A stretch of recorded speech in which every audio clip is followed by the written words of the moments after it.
Hey everyone, it's Nick here from FreeSpace VR Arcade, bringing you the second video in our Springboard VR Operators Guide series. This one we're going to be having a look at the Steam commercial licensing and also the Steam site licensing server. These will not be as relevant for Springboard VR operators by the time you view this. They hopefully won't be relevant at all, as we're bringing out our monthly and annual licensing options very soon. And we'll also be bringing out some new features in the future that will make this a little bit more redundant. But there will still be some uses for it. People want to know how to, and some things that are only available through this licensing program. So let's get into it.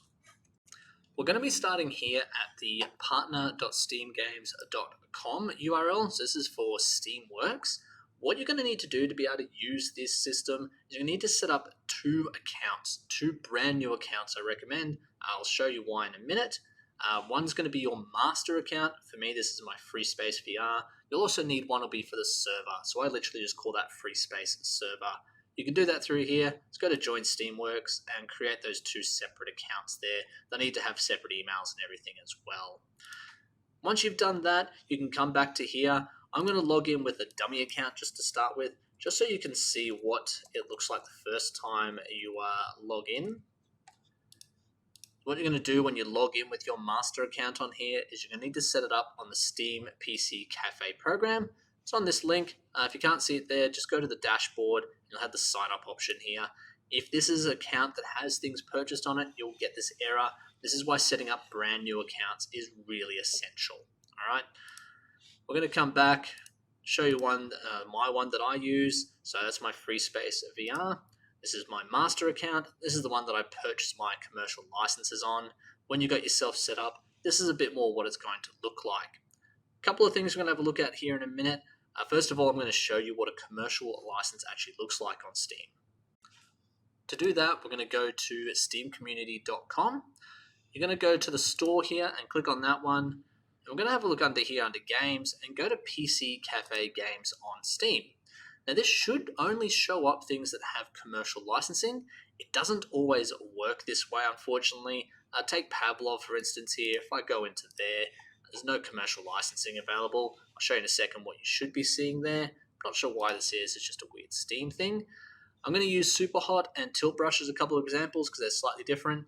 First of all, if you were to go to, say, VR only, be able to look through all the games here. We're going to have a look at Superhot. So Superhot's got commercial licensing here. A couple of options. This one's just like a bulk discount for 3 months, and this is your usual monthly one. What you're going to see here, make sure you read these really carefully because I'm going to tell you a lot of things that you need to know about how to use them and how they're going to charge you. In this case, it's going to be $69.95 at checkout, and then every month after that, it'll automatically charge you another $69.95 for each of your licenses. Now, you'll need one license per person that you're expecting to use it. For example, these are what we call floating licenses when you use this server at the end that I'm going to show you.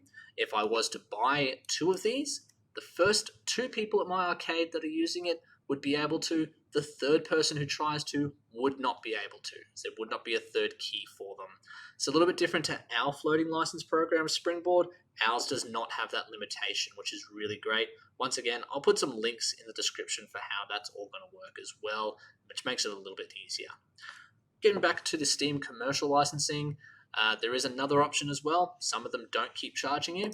Tilt Brush, for example, if we come down, you can see that it's got the commercial license. It's a single time, so you only need to purchase this once, and it's for a lifetime.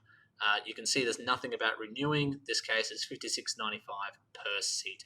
These are really great for keeping your costs down. We highly recommend them as well. We don't have access to them sometimes. Sometimes ones like these, they're only available through here. It's another good reason why we're going through this today. Now, if you've got a couple of licenses already, or you're still just wanting to have a look at the program, so the things you can offer, we're going to come back to here. If you were to purchase a couple of those licenses, this is where they would show up under here. So you can see I've got a bunch over in here. A lot of these ones are lifetime licenses for me, which is really great. Once again, for trying to save a bit of money. You can see how many there are. You can add others really quickly and easily just by clicking those links. As soon as you purchase them, they should be ready to go. And there's some management options for some of them as well. Won't need to worry about that too much though. Now, the first thing you're going to need to set up in here to be able to actually use the cache server licensing is to go into here and go manage users. You'll want to add that server account, that dummy account that we set up as well in here. To do that, you'll go to invite user, put in all of their details in there as you set it up. Don't worry about any permissions. As you can see, my free space server here has no permissions whatsoever, doesn't need them. Once you've done that, check the email, go into there and accept that invite, and this will be added into here. Once that's done, you can come back to this, go to manage sites, and you'll want to add your site into here.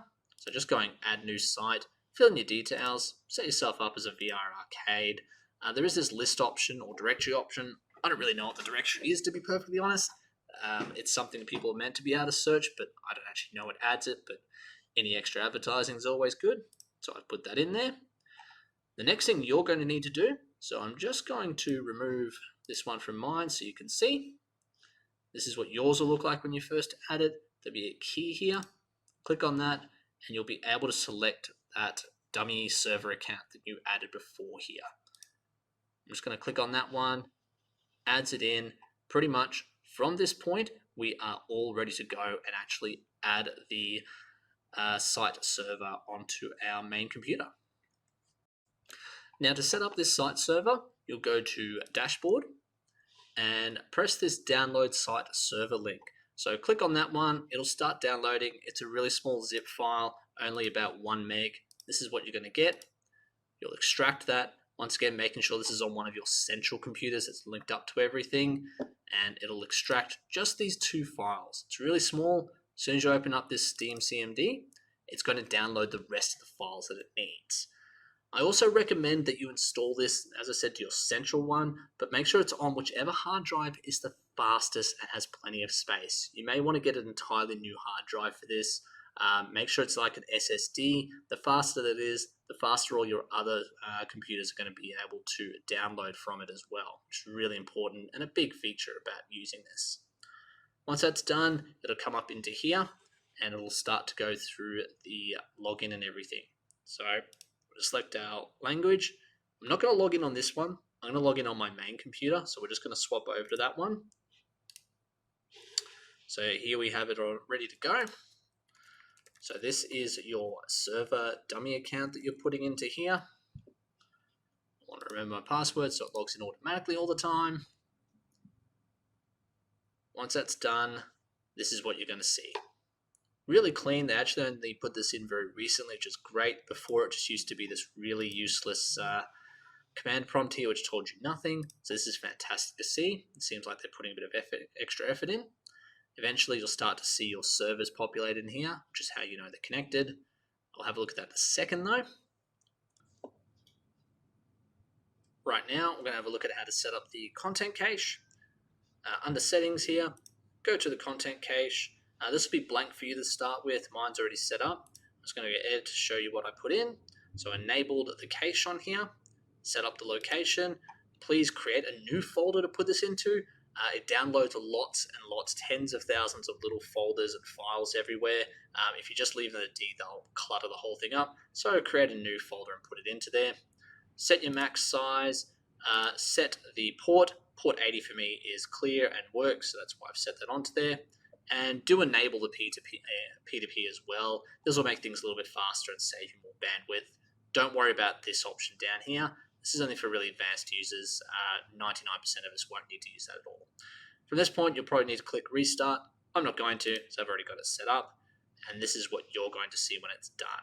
Down the bottom here, you can see the current size. So I've got 371 gigs stored in there. Current bandwidth, if anything was downloading right now, and the total bytes served as well. As you can see, my free space 2 is connected, and we are pretty much all ready to go from here. The best way to see that this is working is to go onto one of your stations. So in this case, I'm going to station 2. And over on the left-hand side, this is what you are going to see. So from Free Space VR Arcade, these are all the titles that are available through there. If you were to install one, I'm just going to uninstall this one quickly and then reinstall it. Go through there, go next, it'll do its usual.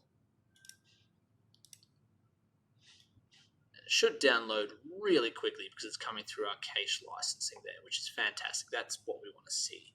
The other thing you're going to see, if you were to go to content cache, you would see current bandwidth, which tells you that it is doing something. This is the end of this video. Once you've got this set up, it'll allow you to do a few really cool things with Steam. Anytime there's updates, it'll only have to update one PC. All the others will be able to download it from that one, which means you're no longer clogging up all your internet bandwidth or your usage, especially for those of us who are limited. The other thing it allows you to do is we showed you are those floating licenses, which can save you a lot of money when you do them properly. I hope you've enjoyed this video. If you did, please like, subscribe. We're putting out more of these in the future as well with more features and things that will assist you. In the meantime, take care.